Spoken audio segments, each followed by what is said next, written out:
খবর শুনছেন Bengal job study সংবাদ চ্যানেল থেকে। জানাবো আজকের বাছাই করা গুরুত্বপূর্ণ 10টি তাজা খবর। দিল্লিতে হাহাকার, বহুতল ভেঙে মৃত্যু 11, প্রাণ গেল 3 শিশুর। বাংলাদেশে খুন সংখ্যালঘু নেতা, খবর প্রকাশ সস্তায় কড়া বার্তা ভারতের। চিঠি লিখছেন মমতা, বলতে বাধ্য হচ্ছে। কি লিখলেন মমতা চিঠি, কাকেই বা লিখলেন? বর্ডার এলাকার গ্রামবাসীদের হাতে আত্মরক্ষার জন্য লাইসেন্স প্রাপ্ত আগ্নেয়াস্ত্র তুলে দেওয়া হোক, বার্তা শুভেন্দুর। মুর্শিদাবাদের ঘটনায় যাদের বাড়ি ভেঙেছে তাদের তালিকা চাইল নবান্ন অভিযান নিয়ে বড় সিদ্ধান্ত চাকরিহারা শিক্ষকদের। এবারও হলো না দাবি পূরণ, ডিরোজিও ভবনে অনশনের ডাক দিলেন 6 চাকরিহারা শিক্ষক। যোগ্যদের তালিকা প্রকাশের দাবিতে এসএসসি ভবনের সামনে চাকরিহারা শিক্ষকদের বিক্ষোভ। তুমুল বৃষ্টি, বজ্রপাত, ঝড়ো হাওয়া, 10 রাজ্যে হলুদ সতর্কতা জারি করলো বাংলা। বাংলাদেশকে এবার বড় ধাক্কা দিল ভারত। 5000 কোটির রেল প্রকল্প স্থগিত। হার্টে 3টি ব্লকেজ, গুরুতর অসুস্থ, হাসপাতালে ভর্তি, আইসিইউতে রাজ্যপাল সিবি আনন্দ বোস। মন্দির উদ্বোধনের আগেই দীঘায় ভেসে এলো জগন্নাথ দেবের মূর্তি। আসল ঘটনা জানা গেল, মূর্তিকার উঠে এলো শোরগোল। লাখ বছরে দিদির মতো নেতা পাওয়া যায়, ভূয়সী প্রশংসা সজ্জন জিন্ডালের। বাংলার জন্য বিরাট বড় ঘোষণা। আমি কালকে ডেরেকের কাছে শুনলাম ইসি অফিসে ওরা গেছিল একটা প্রতিবাদ নিয়ে, তার বিরুদ্ধেও দিল্লি হাইকোর্টে একটা কেস করা হয়েছে। বাংলায় কয়েকটা লোক আছে আপনারা জানেন, টিচারদের চাকরি খাওয়ার জন্য, গভর্নমেন্ট সার্ভিস খাওয়ার জন্য, যে কোনো ব্যাপারে কথায় কথায় জনগণের কাজ করে না, ওদের ভোট চাই না। ওরা কোর্টে গিয়ে শুধু পিল খায় আর পিল করে, পিআইএল করে করে বাংলার সর্বনাশ করছে। এর জন্য কোর্ট দায়ী নয়, দায়ী যারা মুখে কথা বলে বড় বড়, যারা কোনোদিন কিছু মানুষের জন্য করে না। আমরা চাকরি দেব আর ওরা চাকরি খাবে। আমি পরিষ্কার বলছি, শিক্ষার্থীরা, শিক্ষক শিক্ষিকারা যারা বসে আছেন গতকাল থেকে, কেন বসে আছেন এই গরমের মধ্যে কষ্ট করে? আপনারা স্কুলে যান।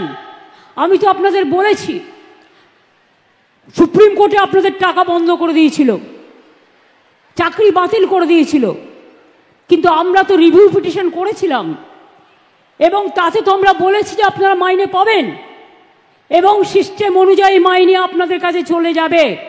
এর জন্য কারো প্ররোচনা দেওয়ার দরকার নেই, দাঙ্গা করার দরকার নেই, উত্তেজনা করবার দরকার নেই। আর গ্রুপ সিডি যেটা বাতিল হয়েছে, আমাদের আইনজীবীদের সাথে পরামর্শ করতে দিন।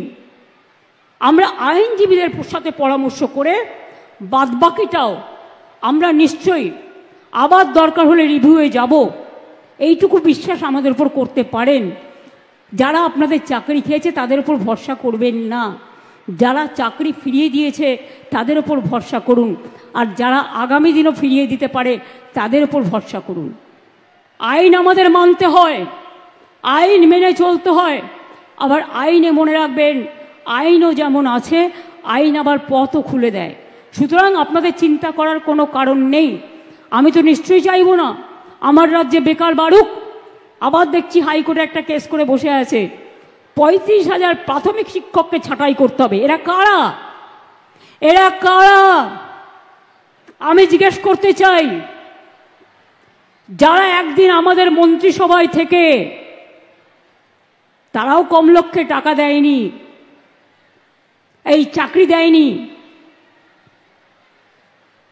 একবার ভাবতে লজ্জা করছে না যে মানুষের চাকরিগুলো কারার আগে তার একটা পরিবার আছে, তার সন্তান আছে, সে বাড়ি করেছে, ব্যাংকের লোন নিয়ে কি করে শোধ করবে? একবার চিন্তা করে দেখবেন না? রাজনীতি করতে গেলে শুধু দানবিক মুখ, মানবিক মুখটা কোথায় যাবে? মানবিক মুখের আজকে সবচেয়ে বেশি প্রয়োজন। আর শিক্ষক শিক্ষিকারা আমি বলি, আপনারা নিশ্চিন্তে স্কুলে গিয়ে ক্লাস করুন, আপনাদের মাইনে নিয়ে ভাবতে হবে না। আইনের মধ্যে থেকেই রাজ্য সরকার আপনাদের কাজ করে দেবে। আপনি এ না বি, এটা কোর্ট ঠিক করবে, আমরা নই। কিন্তু আপনাদের মনে রাখতে হবে, যে যেখানে চাকরি করছেন চাকরিতে ফিরে যান। টাকা কিন্তু ওই যারা আপনাদের ওস্কাচ্ছে তারা দেবে না, মাইনে কিন্তু গভর্নমেন্ট দেবে।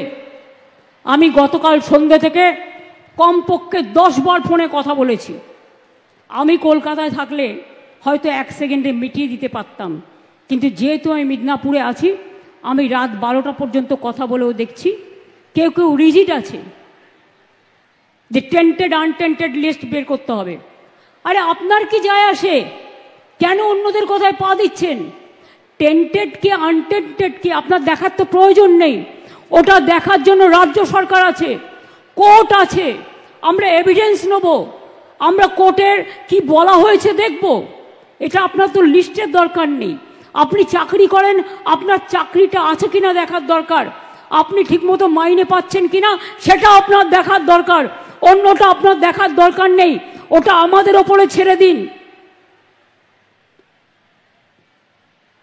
মনে রাখবেন, ইউপিতে 69,000 লোকের চাকরি গেছিল বিজেপি সরকার থাকাকালীন, কেউ ফিরে পায়নি। আমি তো আপনাদের বলছি আপনারা ফিরে পাবেন। আমরাই তো আপনাদের কোর্টে গিয়ে আপনাদের হয়ে ফাইট করে অ্যালাউ করেছি। ত্রিপুরায় 10,000 লোকের চাকরি চলে গিয়েছিল, কোর্ট বাতিল করে দিয়েছিল। বিজেপি সরকার বলেছিল ক্ষমতায় এসে ফিরিয়ে দেবে। আজ পর্যন্ত 7 বছর হয়ে গেল, ফেরায় তো নি, উপরন্তু তাদের মাথায় লাঠি মারা হয়েছে। আমাদের সরকার কিন্তু তা নয়। মনে রাখবেন, একটা দাঙ্গা হয়েছে দুঃখজনক, আমরা কেউ দাঙ্গা চাই না। 2টো ওয়ার্ডে, ধুলিয়ানে 2টো ওয়ার্ডে হয়েছে, সেটাও বহিরাগতরা কিছু লোককে স্থানীয় সাথে নিয়ে কিভাবে করেছে সে চক্রান্ত ফাঁস আমরা করে দেব। সারা রাত এখানেই থাকবো, লিস্ট প্রকাশ না হওয়া পর্যন্ত বাড়ি যাব না। বিরাট বার্তা এবার চাকরিহারা শিক্ষকদের। 22 লক্ষ এমআরসি এখনই পাবলিশ করুক সল্টলেকের চাকরিহারাদের ধর্নায় বিরাট বার্তা।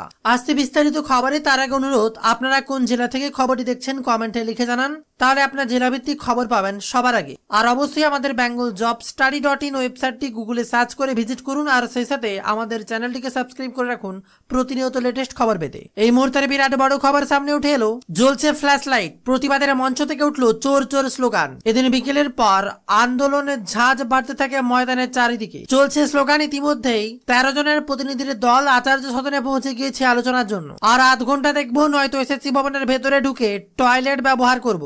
একে গরম, তারপরে খাবার নেই, জল শেষ, এমনকি শৌচালয় পর্যন্ত তালা পড়ে গিয়েছে। আর এইসব প্রতিকূলতাকে সঙ্গী করেই রাতভর আন্দোলন করছেন শিক্ষক শিক্ষিকারা। দাবি একটাই, এসএসসির যোগ্য অযোগ্য তালিকা দিতে হবে। প্রতিবাদের দাবি, পুলিশ আজ নিশ্চুপ, বায়ো টয়লেটেরও ব্যবস্থা করে দিচ্ছে না, খাবারের দোকান বন্ধ হয়ে গেছে। এমন অবস্থায় তাদের হুঁশিয়ারি, এবার এসএসসি ভবনের ভেতরে ঢুকে টয়লেট ব্যবহার করব। শিক্ষামন্ত্রী ব্রাত্য বসু আশ্বাস দিয়েছিলেন যোগ্য অযোগ্য তালিকা প্রকাশ হবে। সোমবার সন্ধ্যে 6টায় সেই তালিকা প্রকাশ করে বলেছিল এসএসসি, তবে তা হয়নি। আর তাতেই ক্ষুব্ধ চাকরিহারারা। এদিন 13 জনের প্রতিনিধি দল পৌঁছে এসএসসি ভবনে। চেয়ারম্যানের সঙ্গে দীর্ঘক্ষণ ধরে চলে বৈঠক। পরে চাকরিহারারা সেই সকল শিক্ষক বৈঠক করেন, তারা বেরিয়ে জানান যে বৈঠক কার্যত নিষ্ফলা।